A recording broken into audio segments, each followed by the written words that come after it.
बात किसी बड़े आपराधिक मामले की हो या फिर किन्हीं दो खुराफातियों के जिक्र की, कई बार आपको ये सुनने में आएगा कि वो तो रंगा बिल्ला हैं। आखिर रंगा बिल्ला कौन, जिनकी संज्ञा लोग आम से लेकर खास क्रिमिनलों को दे देते हैं। चलिए आपको आज उनके बारे में बताते हैं। The infamous duo, the gripping tale of Ranga Billa's deadly rain. रंगा बिल्ला, दो खौफनाक हथियारों की कहानी। वो रंगा बिल्ला जिनकी वजह से मंत्री अटल बिहारी वाजपेयी को लोगों ने पत्थर मारकर लहूलुहान कर दिया।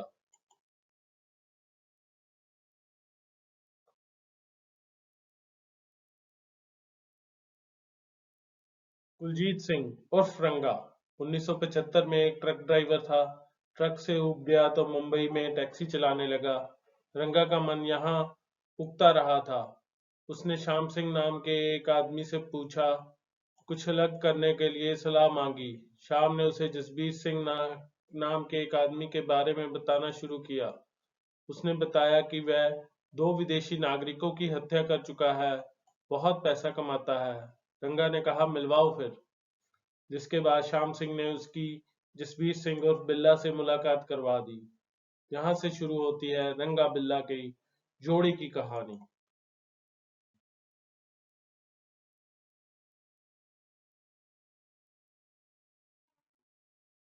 शुरुआत में रंगा और बिल्ला मुंबई में कार चुराया करते थे और उसे बेचकर पैसा कमाते थे। इसके बाद उन्होंने बच्चों की किडनैपिंग करनी शुरू कर दी और फिरौती लेकर बच्चों को छोड़ देते। इस सब में बिल्ला एक बार पकड़ा गया।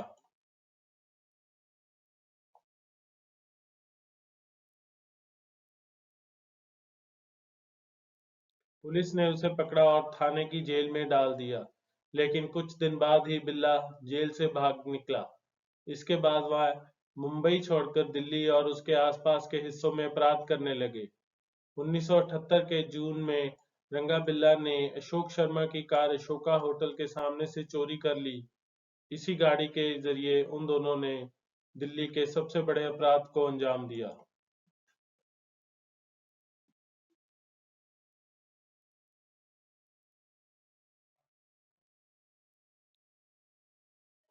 मदन मोहन चोपड़ा, जो एक नौसेना अधिकारी थे, धौला कुआं की अफसर कॉलोनी में रहते थे।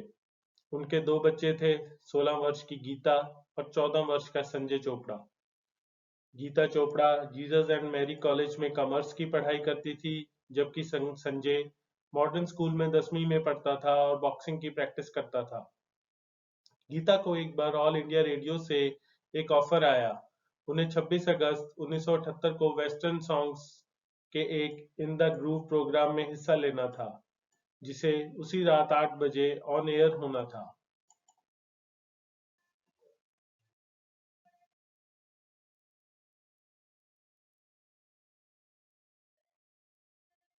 प्रोग्राम में गीता के साथ उसका भाई संजय भी जाने के लिए तैयार हो गया।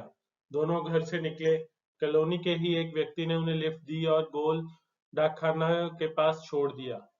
इस जगह से आकाशवाणी केंद्र थोड़ी ही दूर पर था। गीता और संजय टैक्सी के इंतजार में सड़क के किनारे खड़े थे क्योंकि वो लेट हो रहे थे। तभी रंगा बिल्ला पीले रंग की फिएट कार लेकर पहुंचे और लिफ्ट देने के बहाने दोनों को बिठा लिया। घर में बैठी माँ रोमा चोपड़ा ने 8 बजे रेडियो खोला तो वहां गीता को छोड़कर सभी की आवाज आ रही थी। उन्हें लगा कि शायद प्रोग्राम कैंसिल हो गया। उधर रंगा बिल्ला की नजर आपस में मिली और आंखों आंखों में ही इशारा हो गया, जिसके बाद गाड़ी आकाशवाणी की बजाय दूसरे रास्ते पर मोड़ दी गई। जिसके बाद गीता ने कहा कि आप हमें कहाँ ले जा रहे हैं? आकाशवाणी तो दूसरे रास्ते पर है। जिस पर दोनों ने उसे कोई जवाब नहीं दिया। गीता और संजय समझ गए कि वे फंस चुके हैं। उन्होंने गाड़ी को रुकवाने की कोशिश की। बिल्ला ने एक तेज धार हथियार से संजय के कंधे और हाथ पर हमला कर दिया।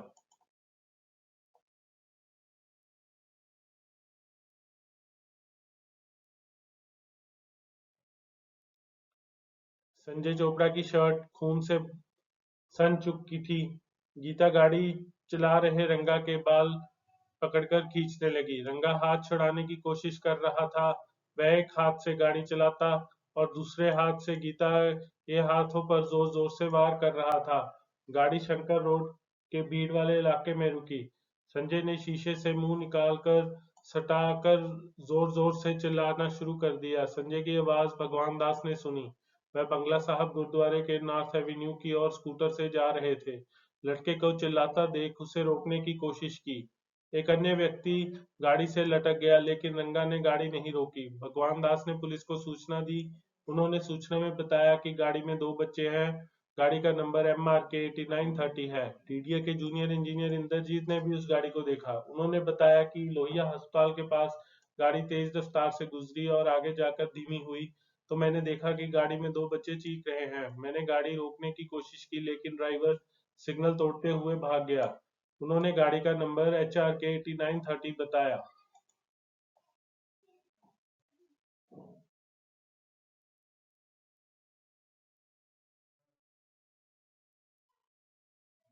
रंगा बिल्ला गाड़ी भगाते हुए रिच इलाके में पहुंचे।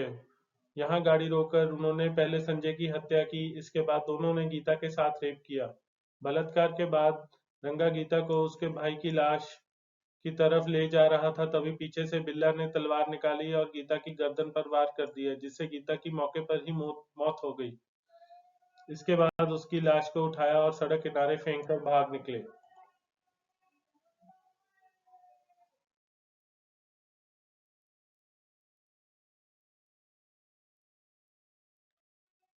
9 बजे पिता आकाशवाणी के कार्यालय पहुंचे। अंदर गए तो पता चला गीता और संजय वहां पहुंचे ही नहीं। मदन चोपड़ा भागकर धुआंकौला थाने पहुंचे। पुलिस से शिकायत की, लेकिन पुलिस के पास पहले ही 2 बच्चों के अगवा होने की शिकायत पहुंच चुकी थी। उस वक्त के SHO गंगा स्वरूप ने कोई कार्रवाई नहीं की।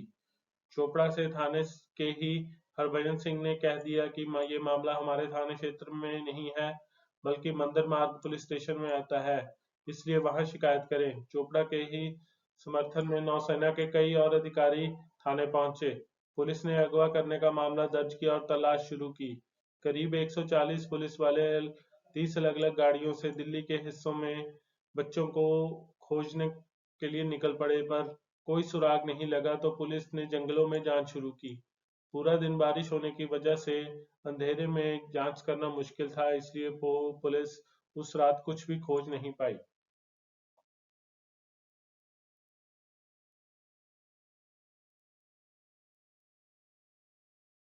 27 अगस्त को हरियाणा और यूपी पुलिस ने भी जांच शुरू कर दी। उत्तराखंड, बिहार, मध्य प्रदेश के साथ राजस्थान की पुलिस भी गीता और संजय को खोजने में लग गई। हरियाणा पुलिस ने उस गाड़ी को खोजा जिसे सबसे पहले भगवान दास ने देखा था। ट्रांसपोर्ट विभाग ने बताया कि HRK 8930 नंबर की गाड़ी के मालिक रविंद्र गुप्ता हैं, लेकिन वह गाड़ी फिएट नहीं थी। जो गाड़ी थी उसकी हालत इतनी खराब थी कि दिल्ली तक वह नहीं जा सकती थी।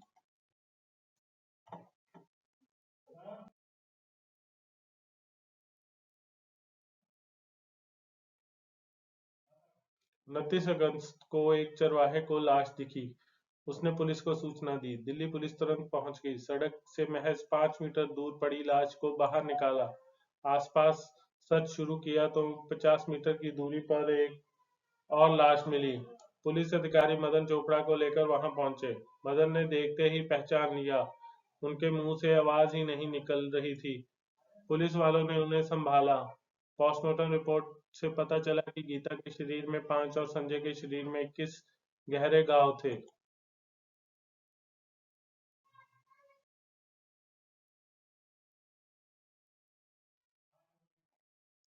रंगा बिल्ला 8 सितंबर 1978 को कालका मेल में उस डिब्बे में चढ़ गए जिसमें सारे फौजी भरे थे। उनसे सवाल जवाब किया तो धौंस दिखाने लगे।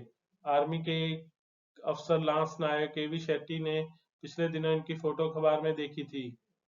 उन्होंने इन्हें पहचान लिया, तुरंत पुलिस को सूचना दी और इन्हें गिरफ्तार करा दिया।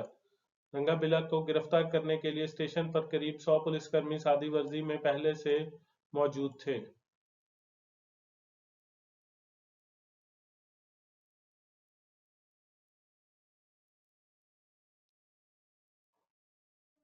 लाश मिलने के बाद दिल्ली में हंगामा हो गया। लोकसभा के अंदर कांग्रेस के नेताओं ने जनता दल के खिलाफ नारे लगाए। तत्कालीन PM मोरारजी देसाई से इस्तीफे की मांग होने लगी। मोरारजी देसाई खुद पीड़ित के घर गए। उस वक्त के विदेश मंत्री अटल बिहारी वाजपेयी दिल्ली में प्रदर्शन कर रहे लोगों से मिलने पहुंचे तो किसी ने पत्थर उछाल दिया। पत्थर अटल जी को लगा और उनके कुर्ता खून से लाल हो गया। सरकार की किरकिरी हुई तो पुलिस को अलर्ट किया गया।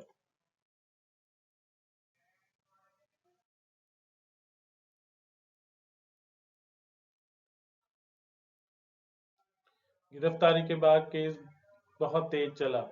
पुलिस ने दोनों से अलग-अलग पूछताछ की। डीएनए जांच हुई। सारे सबूत और डीएनए रंगा बिल्ला से मैच कर गए। सेशन कोर्ट ने दोनों को फांसी की सजा सुनाई। रंगा बिल्ला ने दिल्ली हाई कोर्ट में याचिका दायर की। 26 नवंबर 1979 को हाई कोर्ट ने भी फांसी की सजा बरकरार रखी। रंगा ने सुप्रीम कोर्ट में याचिका दायर की। सुप्रीम कोर्ट ने भी उनकी याचिका खारिज करते हुए कहा, फांसी से कम कोई सजा नहीं। रंगा बिल्ला के पास अब राष्ट्रपति को दया याचिका भेजने का विकल्प था, जिसके बाद उन्होंने उस वक्त के राष्ट्रपति नीलम संजीव रेड्डी को याचिका भेज दी, पर उनकी तरफ से भी इसको नामंजूर कर दिया गया। इस पूरी कार्रवाई के दौरान बिल्ला हमेशा उदास रहता और रोता रहता। वो कहता कि वह निर्दोष है, उसे रंगा ने फंसा दिया है, और रंगा कहता कि रब सब जानता है, मैंने कुछ किया ही नहीं।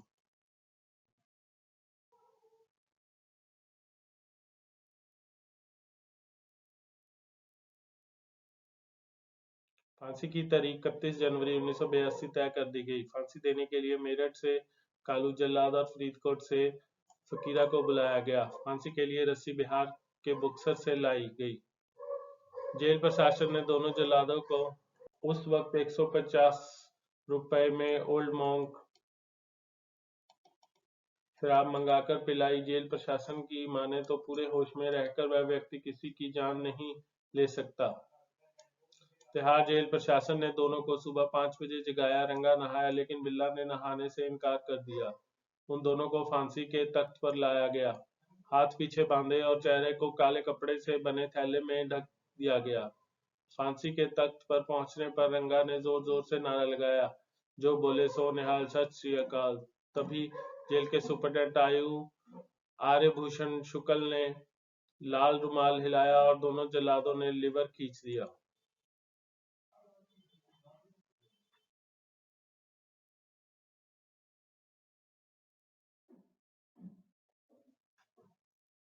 2 घंटे बाद जब डॉक्टर ने चेक किया तो बिल्ला मर चुका था, लेकिन रंगा की नाड़ी चल रही थी, क्योंकि उसने फांसी के वक्त सांस रोक ली थी। एक कर्मचारी फांसी के तख्त से नीचे उतारा और उसने रंगा के पैर खींचे। बिल्ला और रंगा के घरवालों ने अंतिम संस्कार के लिए लाश लेने से मना कर दिया। जेल प्रशासन ने अपनी तरफ से उनका अंतिम संस्कार किया।